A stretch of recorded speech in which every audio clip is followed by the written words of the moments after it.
Padre, gracias por tu grande amor por nosotros. Como dice la Biblia, mientras todavía éramos pecadores, Cristo murió por nosotros. No esperaste hasta que nos limpiemos y estemos todos perfectos, sino que en medio de la profundidad de nuestro pecado nos redimiste. Quizás hay alguien en esta mañana que todavía te está mirando a distancia. Pido que hoy será el día que sientan tu Espíritu Santo llamándolos para poner su nombre en el libro de la vida. Pedimos por el ministerio de niños, aquí al lado, esas vidas preciosas. Bendícelos, Padre, al ser preparados en su edad adolescente para salir a ese mundo tan hostil y que puedan proclamar el Evangelio, Señor. Que sea un tiempo, este tiempo, para poner el fundamento, para prepararlo para ese tiempo. Te amamos y te alabamos y lo pedimos todo en el nombre de Cristo. Y todo el pueblo dijo amén. Estamos en el libro de Apocalipsis, hoy, capítulo 20. Si necesitas una Biblia, levanta la mano y te puede llegar una. Apocalipsis 20, y el título es El juicio del gran trono blanco. ¿Cómo fue que un panqueque se convirtió en rey? Porque él usurpó el trono, la siropa.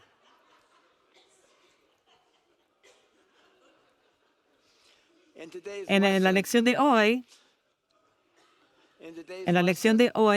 veremos que Satanás trata de usurpar el trono de Dios y, como dice mi cuñado Ted, va a ser aplastado como un panqueque. Entonces, vamos a comenzar. Eso era de sus días de lucha.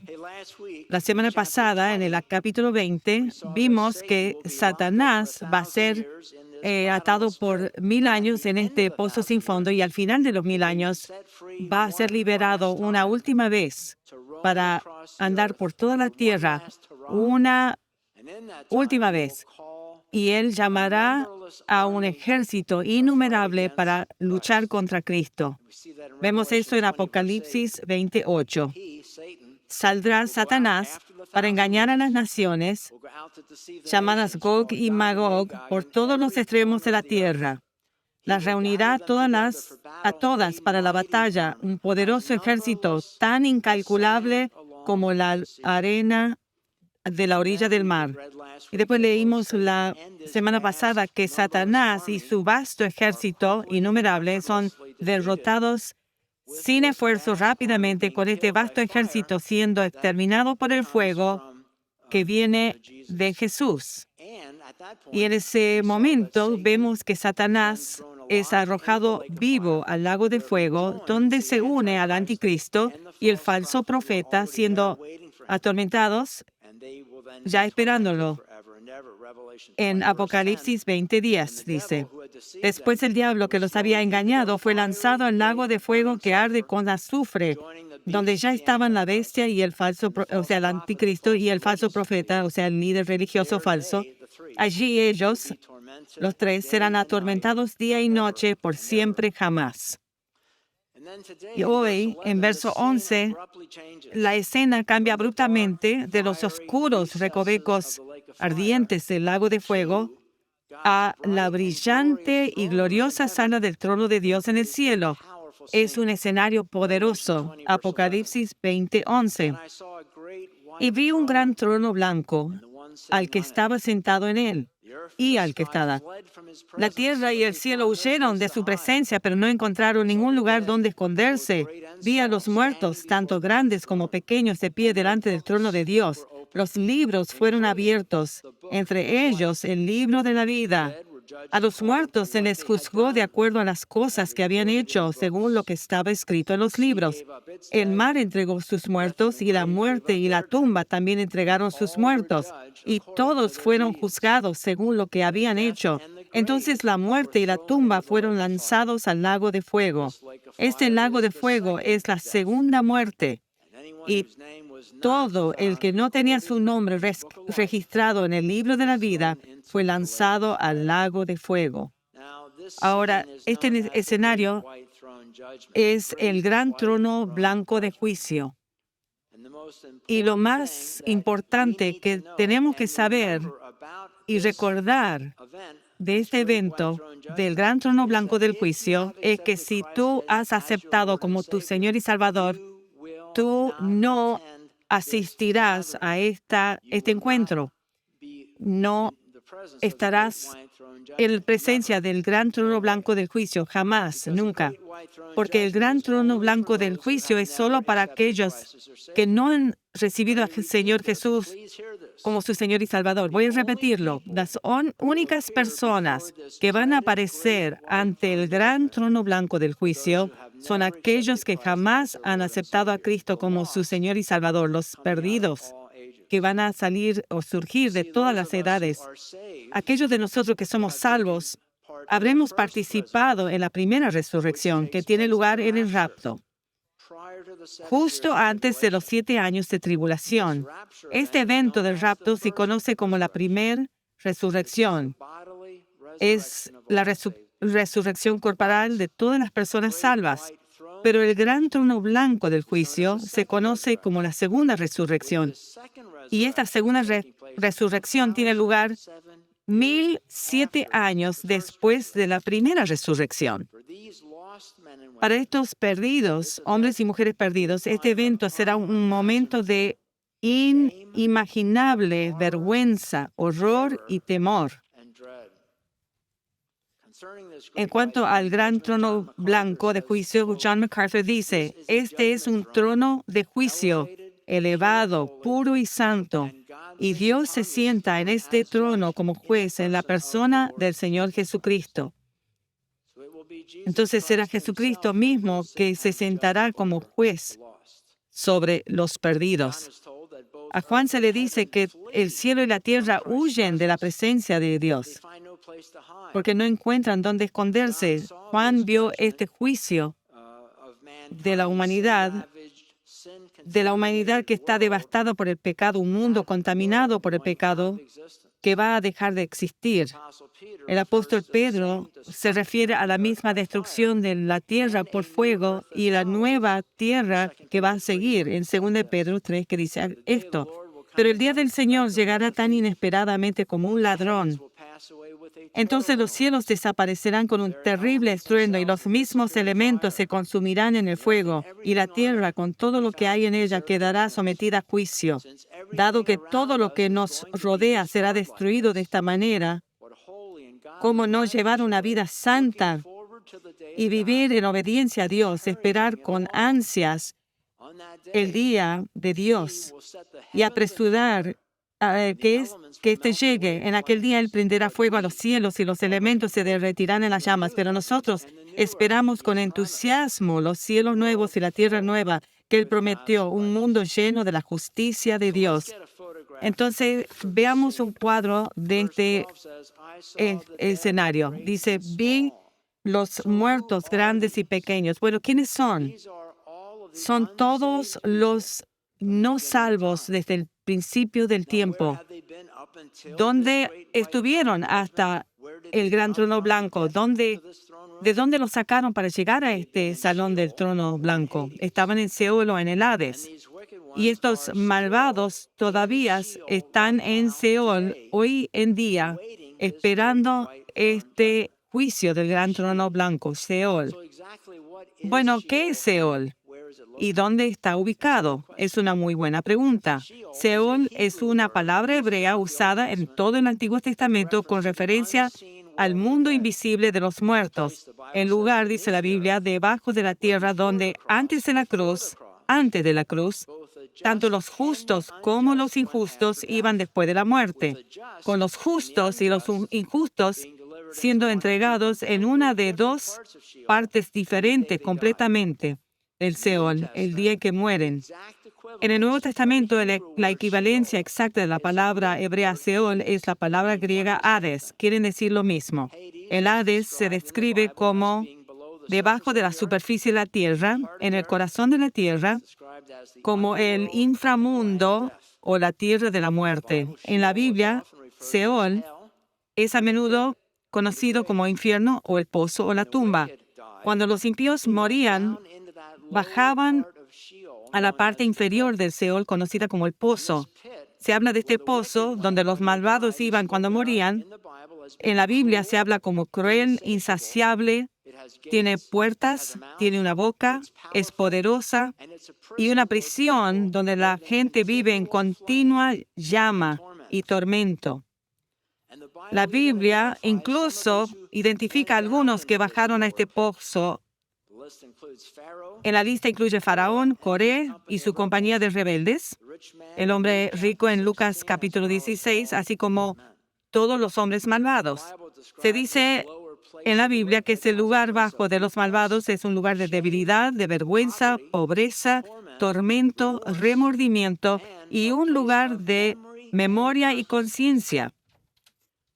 La región en el Seol, donde los muertos justos fueron antes de la cruz, era conocida como el paraíso y estaba separada de la región inferior que tenía a los malvados por un gran abismo que no permitía el acceso de un lado a los del otro, que vayan al otro lado. En Lucas capítulo 16 se nos dice que Lázaro fue llevado por los ángeles al paraíso, el lugar superior. El paraíso era un lugar de paz y de consuelo. Jesús, recuerden, prometió al ladrón en la cruz que iría al paraíso cuando muriera, diciendo, cuando estaba muriendo, dijo, hoy estarás conmigo en el paraíso, o sea, la región superior de Seol. La Biblia también dice que ambas regiones, el lugar de los malvados y el lugar de los justos, están abiertas al conocimiento de Dios.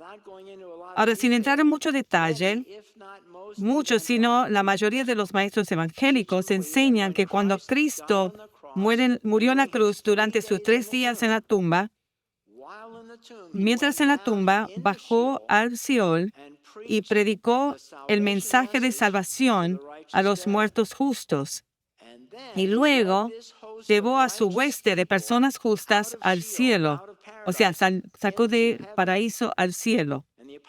Y en el credo de los apóstoles dice lo mismo. Atribuye en el 4 siglo después de la muerte. Muchos creen que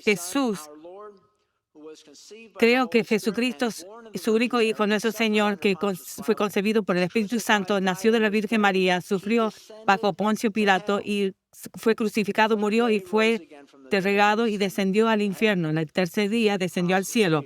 Era el credo de los apóstoles que habla de esto. ¿Por qué Jesús está predicando a los muertos justos? ¿Por qué da un requisito para que lleguen al cielo? La razón es porque los sacrificios del Antiguo Testamento no eran capaces de quitar el pecado de las personas, sino que solo podían cubrir el pecado de los que ofrecían el sacrificio. Y Hebreos 10:4 dice, pues no es posible que la sangre de los toros y las cabras, y esto es lo que ofrecían en el Antiguo Testamento, no es posible que la sangre de los toros y las cabras quite los pecados. Como tal, estas personas justas muertas también requerían el sacrificio perfecto de Jesús, perfecto y final, en la cruz, para quitar completamente sus pecados.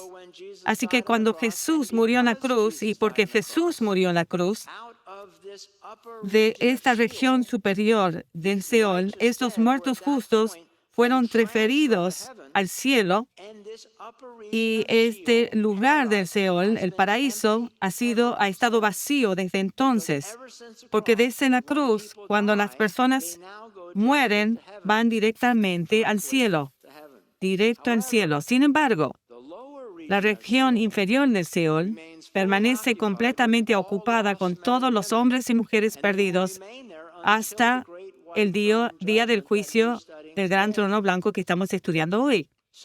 Entonces, para unir todo esto, al final de los 7 años de tribulación, después de los 7 años de tribulación, Jesús vendrá a la tierra para reinar sobre la tierra por 1000 años. Al final de los 1000 años, Satanás queda fuera del abismo una vez más.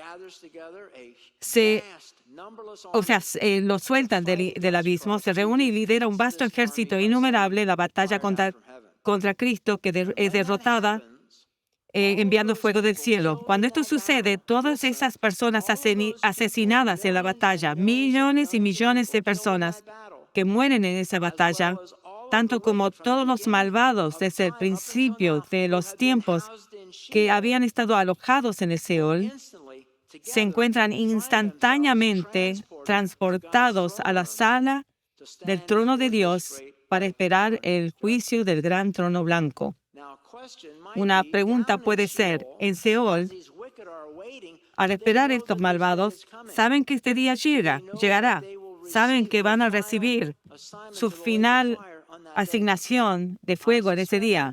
Yo sospecho que saben. ¿Por qué? Porque Proverbios 15:11 dice esto: ante el Señor están las profundidades de la muerte y del sepulcro. Y sabemos que los demonios lo saben, porque Mateo 8:28 dice, cuando Jesús llegó al otro lado, a la región de los Gadarenos, 2 endemoniados le salieron al encuentro de entre los sepulcros. O sea, lo vieron a Jesús. Eran tan violentos que nadie se atrevía a pasar por aquel camino. De pronto le gritaron, ¿por qué te entrometes, Hijo de Dios? ¿Has venido aquí para atormentarnos antes del tiempo señalado?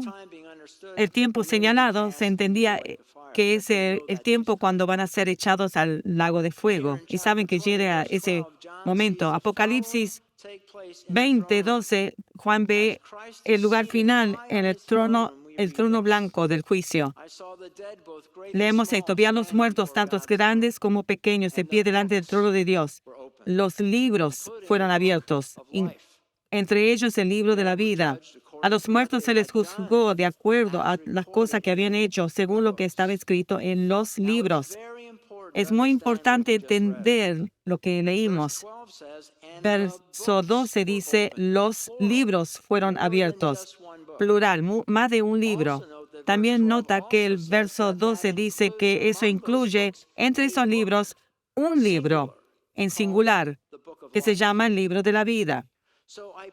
Entonces, veo en mi mente a 2 ángeles parados a la derecha y a la izquierda del trono de Dios, de Cristo.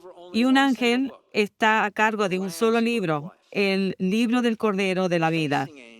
El otro ángel, del otro lado, me imagino un ángel con una mesa llena de libros, plural, delante de él. Sabemos el nombre del libro singular, el libro del Cordero, el libro de la vida. ¿Sabemos el nombre de los otros libros? No lo sabemos. Pero lo que sí sabemos, la función de esos libros. De nuevo, verso 12 dice, y los muertos se les juzgó de acuerdo a las cosas que habían hecho según lo que estaba escrito en los libros, plural. En estos libros, plural, está registrado para toda persona perdida, todos los perdidos solamente, todos los pecados que cometieron. Eso incluye los pecados de comisión y los pecados de omisión.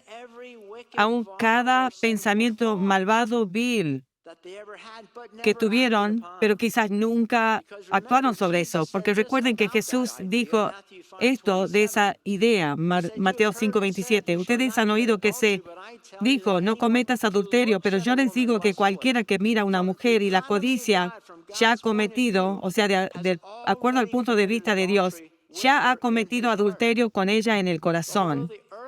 Aunque las consecuencias terrenales de esos eventos son diferentes, pero de la perspectiva de Dios somos tan culpables como haber cometido adulterio. Verso 12 dice que los muertos se les juzgó de acuerdo a las cosas que habían hecho, según estaba escrito en los libros, plural, de acuerdo a lo que habían hecho. Verso 12 habla de eso. Dice, todos fueron juzgados de acuerdo a sus hechos, las cosas escritas en los libros. Es interesante que Daniel vio esta misma visión, hizo esta misma profecía casi 400 años antes de la visión de Juan. Daniel 7:9 dice, observé mientras colocaban unos tronos en su lugar y el anciano se sentó a juzgar. Su ropa era blanca como la nieve, su cabello se parecía a la lana más pura. se sentó sobre un trono ardiente con ruedas en llamas y un río de fuego brotaba de su presencia. Millones de ángeles le atendían. Es otro aspecto que no vemos en la visión de Juan, pero millones de ángeles le atendían. Están ahí en ese escenario. Muchos millones se pusieron de pie para servirle. Entonces comenzó la sesión del tribunal y se abrieron los libros. Aquí está de nuevo los libros. En el 26 del mismo capítulo dice, sin embargo, después el tribunal dictará sentencia y se le quitará todo su poder y quedará totalmente destruido. Entonces se dará al pueblo santo del Altísimo y al Altísimo la soberanía, el poder y la grandeza de todos los reinos bajo él. Y el reino permanecerá. Quiero que se imaginen este escenario. Nuestro tiempo va a ser... No hay tiempo en estos millones de personas que van a ser enjuiciados, pero creo que cada persona va a tener su tiempo ante el trono y es importante que Dios sabe que todas esas personas no han recibido a Cristo como su Señor y Salvador, pero creo que es una cortesía como evidencia.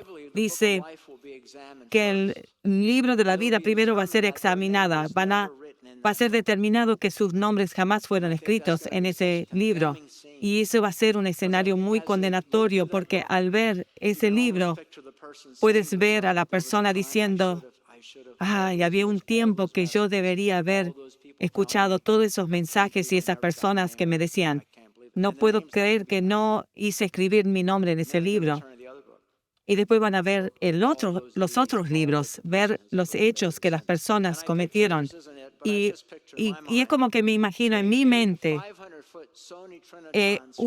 una pantalla Triton de Sony, y en esa pantalla Dios pone cada pecado que yo cometí. Yo no me acuerdo de 1,000,000 de pecados que cometí, ni cada pensamiento que cada pensamiento esté sobre esa pantalla, a lo que aún no recuerdo.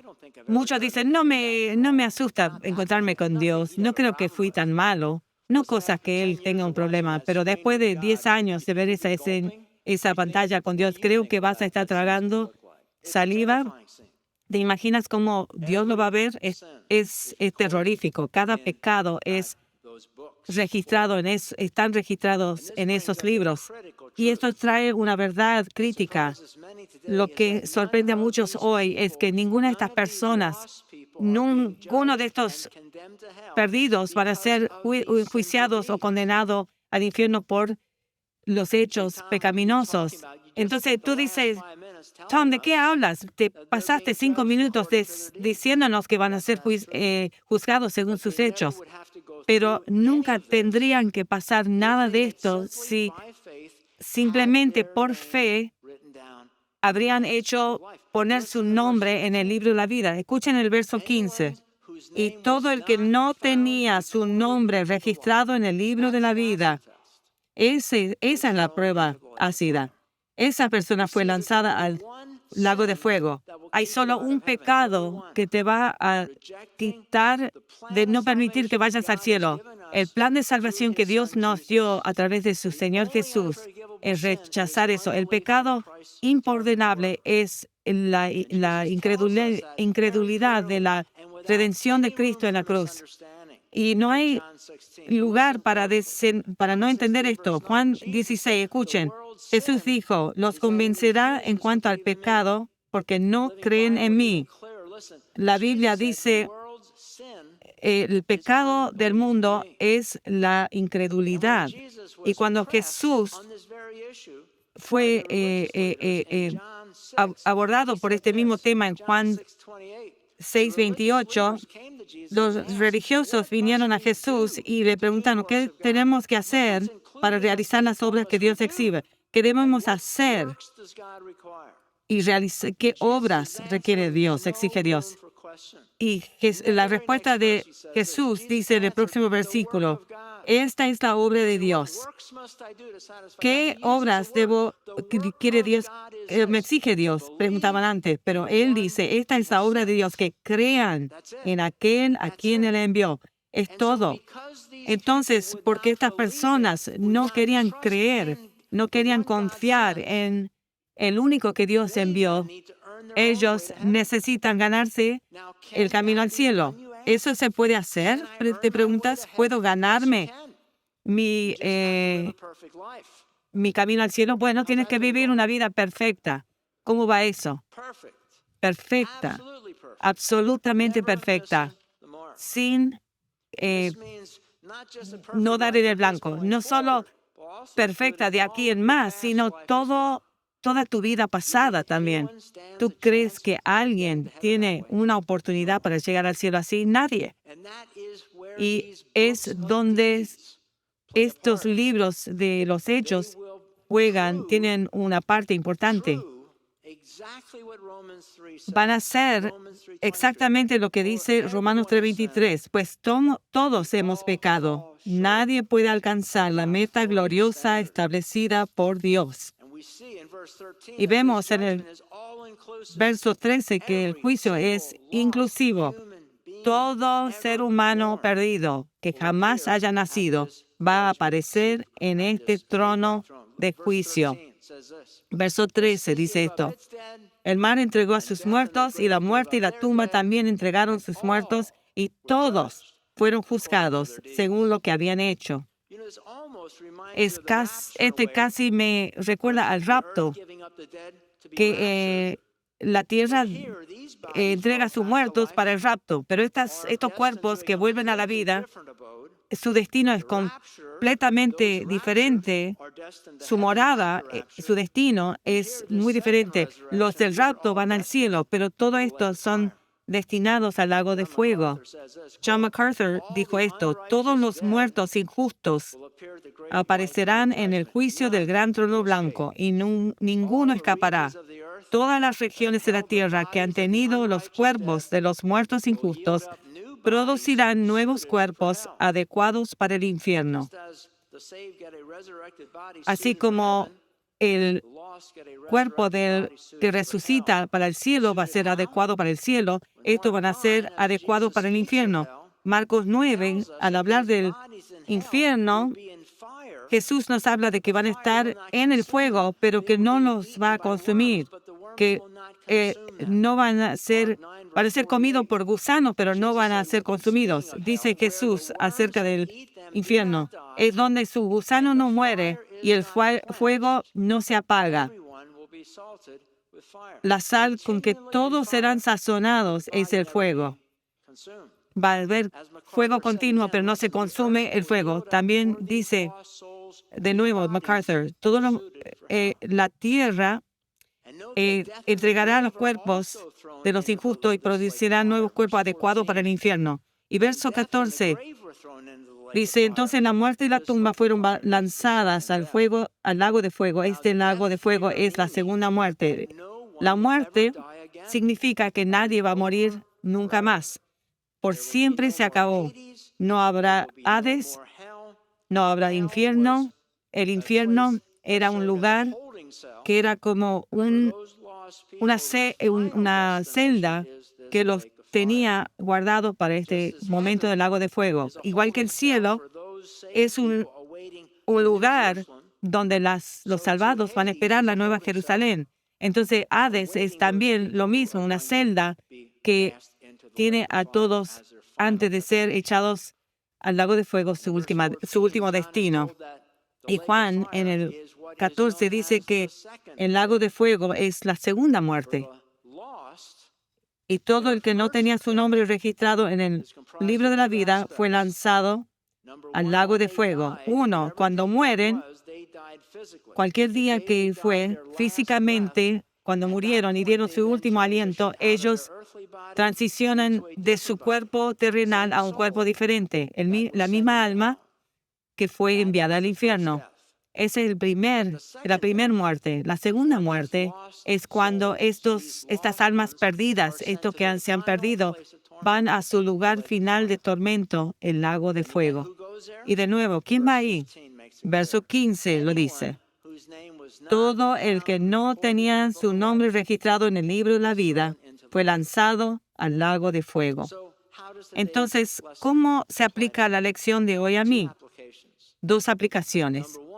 Número uno, es para aquellos que están aquí hoy y son salvos de este día, el día cuando la tierra y todo lo que en él está son expuestos al juicio. Y Pedro dice esto, 2 Pedro 3. Pero el día del Señor llegará tan inesperadamente como un ladrón. Entonces los cielos desaparecerán con un terrible estruendo y los mismos elementos se consumirán en el fuego, y la tierra con todo lo que hay en ella quedará sometida a juicio. Dado que todo lo que nos rodea será destruido de esta manera, escuchen, aquí está la aplicación. Dado que todo lo que nos rodea será destruido de esta manera, ¿cómo no llevar una vida santa y vivir en obediencia a Dios? Esperar con ansias el día de Dios y apresurar que éste llegue. En aquel día Él prenderá fuego a los cielos y los elementos se derretirán en las llamas. Pero nosotros esperamos con entusiasmo los cielos nuevos y la tierra nueva que Él prometió, un mundo lleno de la justicia de Dios. Entonces, nuestra instrucción en Pedro son de dos maneras. Número uno, tenemos que esperar con ansias, con entusiasmo ese día, cuando vivamos en el nuevo cielo y la nueva tierra. Eso va a venir en el capítulo 21. Un mundo que dice en el verso 13, un mundo lleno de la justicia de Dios. Todos están en paz con Dios. Donde mora la justicia, dice otra versión. ¿Cómo suena eso? Vivir en un lugar donde está lleno de justicia, donde Dios y Jesús moran. ¿Quieren saber más de eso? Tienen que venir la semana que viene, volver la semana que viene para ver el capítulo 21. Y luego Pedro agrega en verso 14, por eso, queridos hermanos, mientras esperan estas cosas, sean dirigentes, hagan todo lo posible para que Dios los encuentre en paz, sin mancha, en paz, calmados interiormente con un bienestar espiritual donde está viviendo Dios. ¿Has vivido una vida de obediencia? Nosotros tenemos que vivir en paz, por dentro, calmados, con un sentido de confianza y bienestar espiritual en nosotros. ¿Tú estás así interiormente? ¿Tienes un sentir de bienestar espiritual y una confianza? ¿Hay algo que está sucediendo en tu vida que está quitando tu paz, que está robándote de esa calma interior? Algo que creo que sucede automáticamente cuando tú estudias el gran trono blanco del juicio y el lago de fuego y lo que esas personas perdidas van a experimentar. Surge en nosotros un gran agradecimiento por lo que Dios ha hecho por nosotros. ¿Tú crees que mereces el cielo? Yo sé que yo no. Nosotros merecemos todo eso, pero por gracia fuimos salvos. Y cuando más pienso de lo que van a experimentar los perdidos, cuando más me concentro en eso, más aprecio el cielo que Dios me ha prometido y la gracia de Dios que me va a llevar ahí. No creo que puedas pensar de este juicio, el trono de juicio, sin que dos cosas sucedan. Una es una apreciación de la liberación de Dios, de qué nos ha liberado. Y segundo, el destino de aquellas personas que amamos, que no conocen a Cristo, que no están sus nombres escritos en ese libro de la vida. Y aparte de ese cambio, si no hacen ese cambio, ellos van a estar en ese lugar con millones de personas que no tienen excusa, ninguna excusa.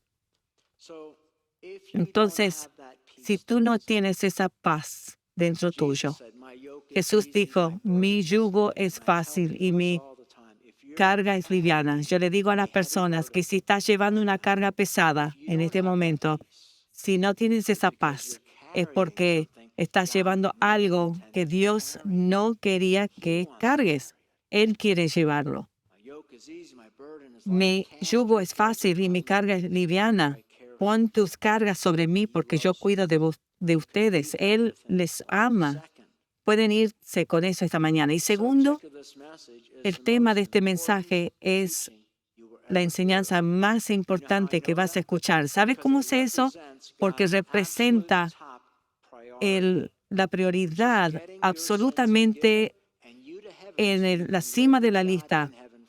Es para que tú puedas vivir en el cielo con Dios. ¿Saben por qué yo sé que la prioridad mayor de Dios encima de toda prioridad? Porque para eso dio a su Hijo.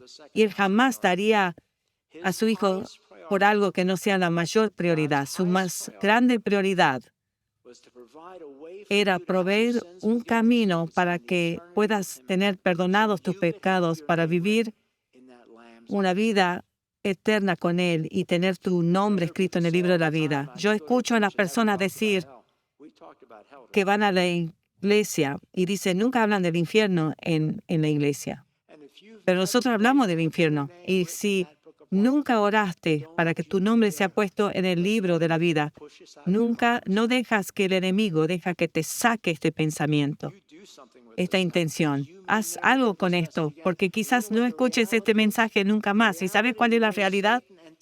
La realidad de cómo Satanás y el tiempo trabajan. Más probable que no te importará. Si estás perdido, nunca más te importará lo que yo dije hoy, nunca más después. Cada vez que escuchas el Evangelio va a ser disminuido el efecto, y así funciona. Uno se endurece. Si tú lo sacas, aunque sea apenas esta decisión, de tomar esta decisión hoy, cada vez va a ser más y más fácil apartar esto de tu mente. Cerremos en oración. Si estás aquí esta mañana y hay una carga pesada que has llevado, ¿podemos entregar eso al Señor ahora? Es algo tan pequeño comparado a la eternidad, no va a durar. En Romanos, Pablo dice, puedo decir de mis aflicciones actuales y ser indiferente comparado a la gloria eterna. Y si tú tienes una carga, Cristo quiere llevar esa carga. Era su intención llevarla. ¿Quieres entregarle a Jesús ahora? Tú sabes, Señor, quién está llevando una carga aquí. Tú puedes sacarle la carga, Señor, ahora mismo. Tu yugo es fácil y es liviana tu carga. Por favor, quítales y dales un sentido claro que le has sacado esto. Y segundo, si estás aquí esta mañana y nunca tu nombre ha sido escrito en el nombre de la vida del Cordero, yo te animo, como dice Pablo, les ruego, sean reconciliados con Dios. Hoy es el día de salvación. Si quieres hacer eso, quieres tu nombre en el libro de la vida, haz esta oración ahora mismo, silenciosamente en tu corazón. Dios ha estado esperando toda tu vida para este momento. Señor Jesús, yo te pido, perdóname por mis pecados. Esa pantalla enorme sería un terror. Y te pido hoy, y no puedo creer que lo puedas hacer con una sola oración, pero sí, lo puedes y lo harás. Yo te doy gracias por morir en esa cruz, por mí, amarme tanto que diste tu vida para que yo tenga vida eterna. Ahora, Señor, ayúdame en mi tiempo aquí en la tierra, que viva una vida que te honre a ti, Jesús, y a otros, y nosotros todos. Miramos con ansias ese día cuando te veremos como tú eres. Cuando esa sombra será, ese vidrio oscuro será reemplazado y estaremos cara a cara plenamente delante de ti. Gracias, Jesús. Te amamos, Señor, y te alabamos y lo pedimos todo en nombre de Cristo Jesús. Y todo el pueblo dijo, amén.